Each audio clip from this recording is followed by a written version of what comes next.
Suspiria de Dario Argento. Par où commencer? Jessica Harper, les yeux de Jessica Harper, la pluie sur Jessica Harper et ces couleurs magnifiques qui recouvrent tout. Regardez ça, il pleut du rouge, du bleu, on a l'impression qu'on pourrait presser le film et repeindre les murs avec. Suspiria est un film italien sorti en 1977. Si tu es fan de films d'horreur, tu connais peut-être. Dario Argento et toujours Jessica Harper, on dirait vraiment une héroïne de manga, non? Sorte de Chihiro qui serait passée par le giallo. Bref, si vous ne le connaissez pas, vous pouvez foncer tête baissée le voir. Film baroque, dont la musique par Goblin mériterait sa place au panthéon des thèmes de films d'horreur, au même titre que celle de Halloween ou de l'Exorciste. Cette découverte ne devrait pas te laisser indifférent. Si pourtant vous deviez l'être, que se serait-il passé? On connaît tous des films acclamés ou chaudement recommandés qui ne nous laissent ni chaud ni froid, voire qu'on trouve carrément nuls. Avec Suspiria, je me suis trouvé dans une situation étrange. Le film a tout pour me plaire, mais je l'ai regardé avec d'autres personnes qui ne sont clairement pas rentrées dedans. Et ça, on le sent tout de suite. On sent les mauvaises ondes. Alors, que puis-je penser de ce film? Est-ce que je l'ai trouvé bon? Est-ce que je l'ai aimé? Eh bien, ni l'un ni l'autre. Je m'en rappelle, mais plus par bribes, et ça m'intrigue. Je ne l'ai vu qu'une seule fois, mais en tout cas, ça m'a fait beaucoup réfléchir. Comment juger de la valeur d'un film? Comment savoir si on n'est pas tout simplement passé à côté? Il semble d'ailleurs que ce soit la malédiction de tous les amateurs d'art. On ne parvient jamais à communiquer ce qu'une œuvre d'art nous fait. Mais pire encore, l'œuvre elle-même n'échoue pas moins à le faire. Alors, comment s'en sortir? Renoncer? S'emmurer dans sa passion pour une œuvre? Ou recourir à la violence, comme lorsqu'un fan de Harry Potter vous affirme que sa saga est supérieure au Seigneur des Anneaux? Ce film n'est pas si connu. Film de niche, que certains cinéphiles adorent, le grand public ne le connaît pas au même titre qu'un Shining. Peut-être d'ailleurs l'apprécierait-il beaucoup moins que la référence Kubrick. Suspiria à cet égard ne nous facilite pas la tâche. Film étrange, hypnotique, il ressemble sur bien des points au Dracula de Coppola, et j'ai l'impression qu'on lui adresse globalement le même reproche, celui d'être une belle coquille vide. Beaucoup de couleurs, certes, des décors somptueux, vraiment somptueux, hein. Et puis pas plus quoi. Suspiria, plus encore que le film de vampire, présente des caractéristiques déconcertantes. Le scénario y est léger, bien plus que dans le film de Coppola, hein. Une jeune danseuse américaine est admise dans une école de danse prestigieuse et stricte à Fribourg. Pourtant, dès son arrivée, tout fout le camp. Et pendant tout le film, tout fout le camp. La faute à qui? À la sorcière. Et tout se résoudra dans la bagarre avec la sorcière. Dès le début, ça commence. Il pleut comme un jour normal en Bretagne, sauf qu'on est à Berlin, quoi. Le chauffeur de taxi a décidé de casser les talons de l'héroïne, qui se montre un peu trop polie pour son propre bien. Et une fois arrivé devant l'école, on l'envoie paître. Voilà. Enfin, ça le serait, si elle n'avait pas croisé une jeune femme qui tient des propos pour le moins étranges, et qu'elle recroise sur le chemin courir étrangement dans la nuit. Là on tient l'un des points délicats du film, et de beaucoup de films d'horreur par ailleurs. Le plan est magnifique. Faut dire que les synthés, je trouve que ça marche toujours. Ces sons à la fois harmonieux et artificiels produisent toujours un effet sur moi. Cette manière de courir nous introduit aussitôt dans une autre temporalité, où grâce, panique, suffocation tiennent ensemble, on s'étonne bien comment. Si je peux trouver cela émouvant, je peux aussi trouver ça très kitsch, ou forcé, voire poseur. Les synthés, ça fait très années 70, et ça ne les a jamais vraiment quittés, on va pas se mentir. Et puis, c'est quoi cette manière de courir? C'est pour faire les abdos aussi? Pas besoin d'avoir une grande culture cinématographique pour que les parodies viennent se superposer au film, malgré nous. C'est là l'une des grandes difficultés du genre horrifique. Peut-être plus que pour tous les autres genres filmographiques. Il tend volontiers à la stylisation, à l'esthétisme, le plaisir de l'image, stylisée au possible, qui a pour but de nous percer la rétine. Comme ce qui est montré à l'écran. Or le cinéma, s'il peut se prêter à certaines iconisations ou au maniement d'images très marquées, reste adapté en premier lieu à la captation. Le cinéma est peut-être plus proche de la photographie que de la peinture, et cela dès ses origines, chez les frères Lumière, qui entendaient s'en servir pour documenter les spectateurs, et non les divertir ou les instruire par de la fiction. Or là, dans cette scène, on voit une image certes très belle, notamment grâce au travail de photographie et de montage, mais Tout nous crie que rien ici n'est réel. L'artificialité de ce moment est assumée et voulue. Elle laisse un plan mémorable, mais qui peut sembler ne mener à rien d'autre qu'à sa beauté formelle. On reste à la surface, comme des mouches sur du vitrail. Elle court, et alors? On peut très bien ne pas être sensible à ce moment qui relève du fantasme. Et alors, on n'y voit que du ridicule. On regarde, mais voit-on réellement quelque chose? Par la suite, on suit les aventures de la coureuse. Elle loge chez une amie et a les jetons. Salle de bain, stress. Qu'est-ce qu'il y a derrière cette fenêtre? Bon, qu'est-ce que tu regardes là? Non mais casse-toi, t'as bien vu qu'il y avait un truc bizarre. Ah ben, je te l'avais dit aussi. Hein. Ouf. Bah, ça continue, hein. Là, il y a de la haine. Franchement, ça se fait pas. D'ailleurs, on voit que son sang est composé à bien 10% de crème fraîche. Hein. Là, c'est ballot. Bon, là aussi, c'est ambivalent. On peut à la fois être marqué par les cris de douleur assez effroyables de la dame, qui, le film est clair à ce propos, ne passe pas un bon moment. Tout est très théâtral dans cette mise à mort. Cela conduit à nous montrer une défiguration un peu outrancière, mais qui est un parti pris esthétique très intéressant. Toutefois, on peut aussi trouver ça lourd, et ne pas se laisser impressionner par ces effets gore. C'est qu'on sait que ce n'est pas du vrai sang, et qu'elle ne peut pas y échapper, car ce n'est pas l'héroïne. Bref, les images à nouveau sont belles, mais tout ça pourquoi, pourrait-on dire? C'est toute la difficulté de beaucoup de films d'horreur. Tous ces cris pour nous mener à quoi? Surtout que toutes ces images ont plutôt tendance à encapsuler ce qu'on voit dans le cadre, en tant qu'image, alors qu'on pourrait souhaiter au contraire faire sortir cette douleur, ou la présenter comme réelle, la manifester en quelque sorte, au lieu d'en donner une si belle représentation, qui reste distante. Ce n'est pas le choix que fait Dario Argento. Il choisit plutôt de frapper par la symbolique et les contrastes de couleurs, le noir, le jaune, giallo, puis le rouge, et bien sûr ce sang. Tout est curieusement onirique à la fin, et l'horreur a un goût d'inachevé. Tout ça pourquoi? Pour nous mener à la peur. Mais voilà qui est pour le moins étrange. Cela veut-il dire que si on n'a pas chié dans son froc, le film est raté? Sauf que la peur dépend peut-être autant du film que du contexte dans lequel on le regarde. Même le meilleur des films, vu avec un public qui a la parodie facile, peut échouer à nous toucher. Et un film médiocre, vu dans des conditions appropriées, peut se révéler bien plus prenant qu'un chef-d'œuvre regardé sur un petit écran, avec un mauvais son. Voilà qui révèle toute la précarité du jugement artistique. Non seulement il est subjectif, car c'est toujours à la première personne qu'un film doit être jugé, mais en plus il est relatif. Il dépend de notre expérience de cinéphile, du contexte de visionnage et peut-être aussi de nos goûts, avec tout l'affinage dont ils ont besoin pour s'affûter et de l'arbitraire qui peut les dicter. Ainsi, j'aime personnellement les films baroques, les lumières qui bavent sur la pellicule, et les grands yeux de Jessica Harper ne manquent pas de me transpercer, comme ils transpercent la pellicule elle-même, pour quitter la surface si épaisse du film. Peut-être que cela peut suffire, mais ses forces propres à Suspiria sont aussi ses défauts. Criard, lourd, unidimensionnel, tout ça pour raconter quoi? Dario Argento a délibérément choisi de réduire la place de la fiction et de l'intrigue pour que le spectateur ne soit pas détourné du vrai but du film, nous introduire dans l'étoffe même d'un cauchemar hypnotique. Voilà l'américaine à son école de danse qui se fait des copines. Une copine plus particulièrement, Sarah. Sauf que des choses de plus en plus étranges se produisent. Gamin et cuisinière flippante, jet de lumière qui vient nous heurter, perte de sang, chien méchant. Je pense après réflexion que tout Suspiria est là, dans cette scène centrale, où un reflet vient heurter littéralement Suzy. C'est un moment assez planant, hein, dont l'importance est soulignée par le retour du thème principal. On l'avait déjà entendu au tout début, comme une prémonition funeste. Il est de retour et cette fois-ci, ce n'est plus l'orage qui l'annonce, mais une force occulte. Le reflet ne se contente pas d'éblouir l'héroïne, il la marque, comme si on lui avait jeté un sort, ou qu'on l'avait élu pour faire on ne sait quoi de pas bien sympa.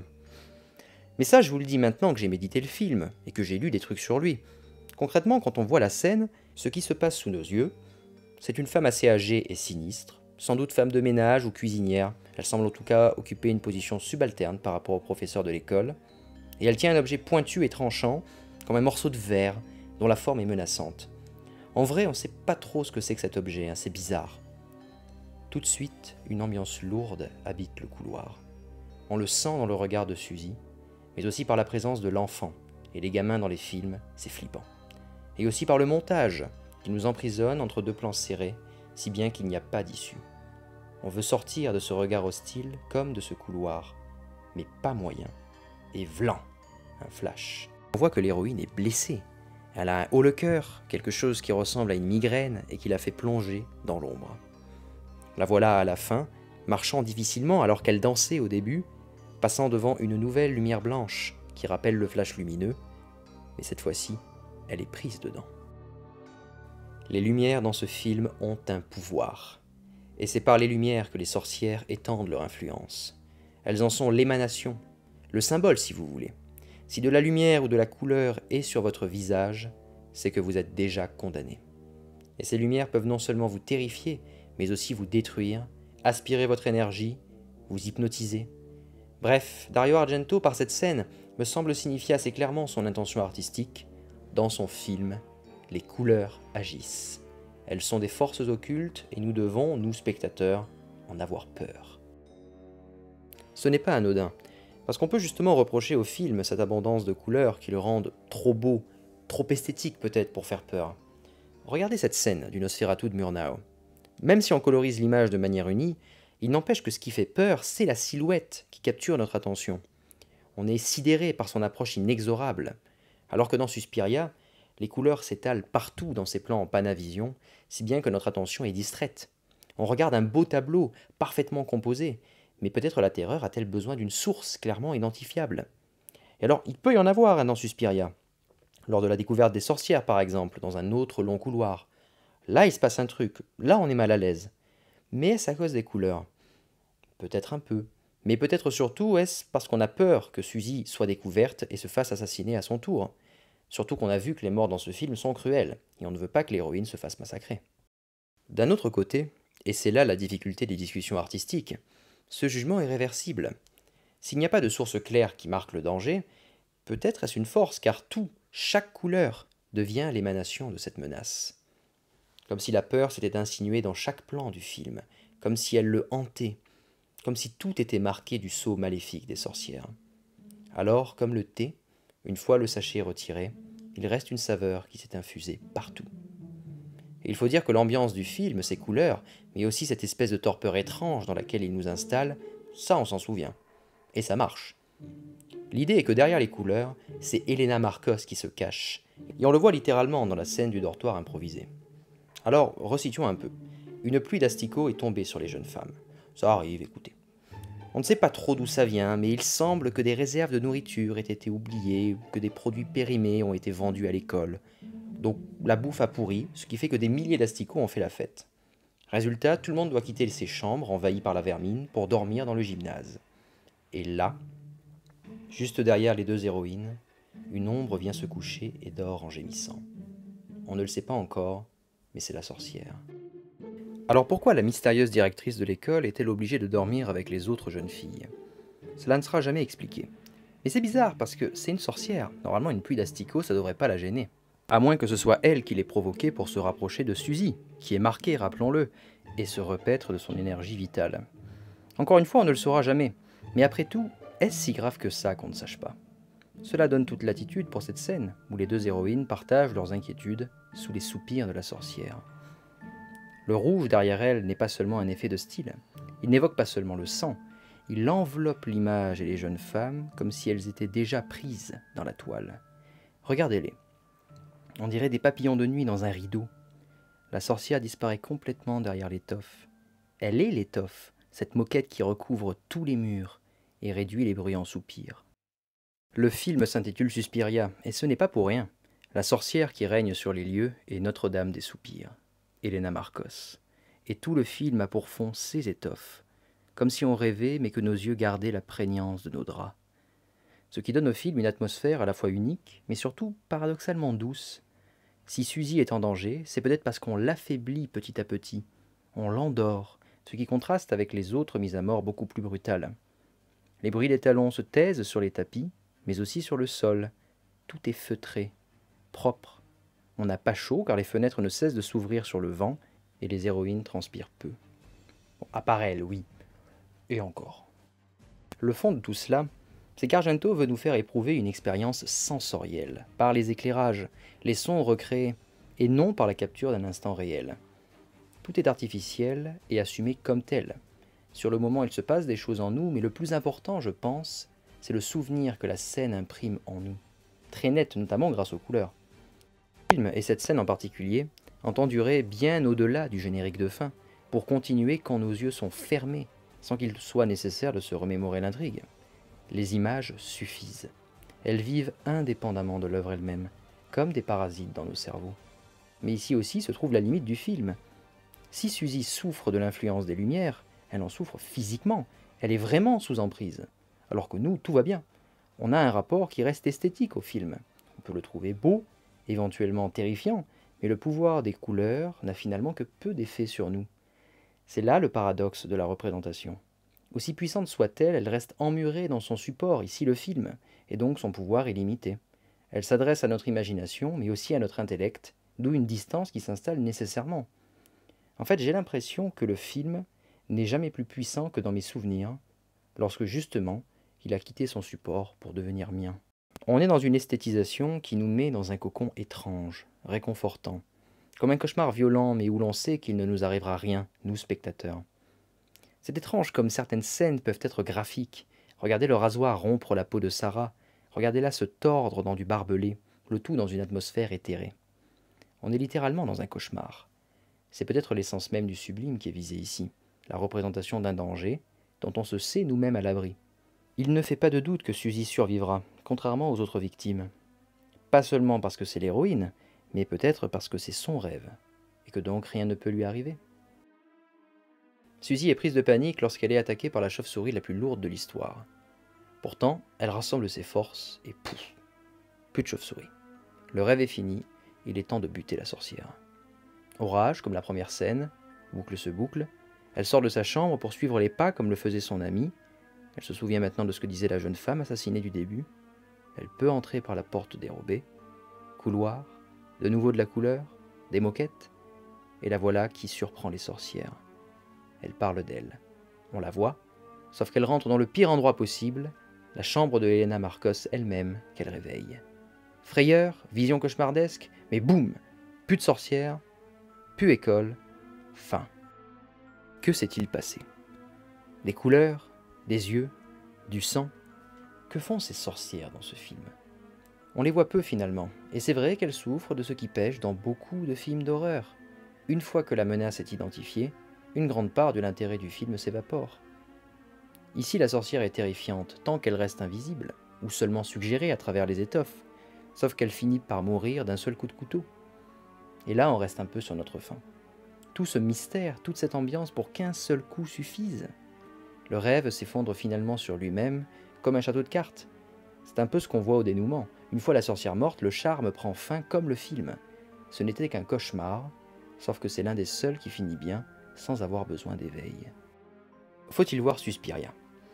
Certes, c'est un film culte, qui allie la flamboyance du giallo, même si ce n'est pas vraiment un giallo, avec tout le mystère du paranormal. Ici, le paranormal ne prend pas la forme du fantastique, cette légère rupture de la normalité qui vient tout empoisonner. Ici, rien n'est normal. Le film déborde de ce mystère. L'existence des sorcières ne fait même pas l'objet d'un suspense. La menace n'est pas prétexte à du frisson comme dans Les Dents de la Mer. Tout est sur l'écran. Il n'y a rien de plus à voir. C'est quand même drôle ce film où tout crie l'horreur sans rien cacher. Tout est à portée de regard. À part la sorcière finale, d'abord invisible, mais qui ne tarde pas à apparaître pour mourir. On peut juger que le scénario pêche, et c'est quelque part vrai. Là n'est pas le but de Suspiria. Doit-on le voir comme un défaut? Cela suffit-il à l'invalider? Pourtant cela répond à une intention de la part de Dario Argento, tant la mise en scène est maîtrisée. Il serait naïf de croire qu'il y a là un manque ou un oubli. Il serait tout autant naïf de chercher autre chose que les images, à moins de considérer que celles-ci puissent invoquer en nous quelque chose. Mais ce qui est invoqué est toujours déjà là. Ce film n'a rien de plus à offrir que ses couleurs magnifiques, et peut-être que cela suffit. Comment dire qu'un film est arrivé à son but? Si je trouve que ce film est un chef-d'œuvre, suis-je invalidé dans mes goûts artistiques? L'êtes-vous? Si ce film n'a pas marché sur vous, est-ce une faute du film ou une faute de votre part? Il y a là une part de mystère dans nos appréciations des œuvres d'art, et je trouve qu'elle est rarement plus présente que dans les films d'horreur. C'est qu'il est difficile de faire peur, et délicat d'être jugé sur cela seulement. Alors, qu'est-ce que je dis quand je dis qu'un film est bon et que je le recommande.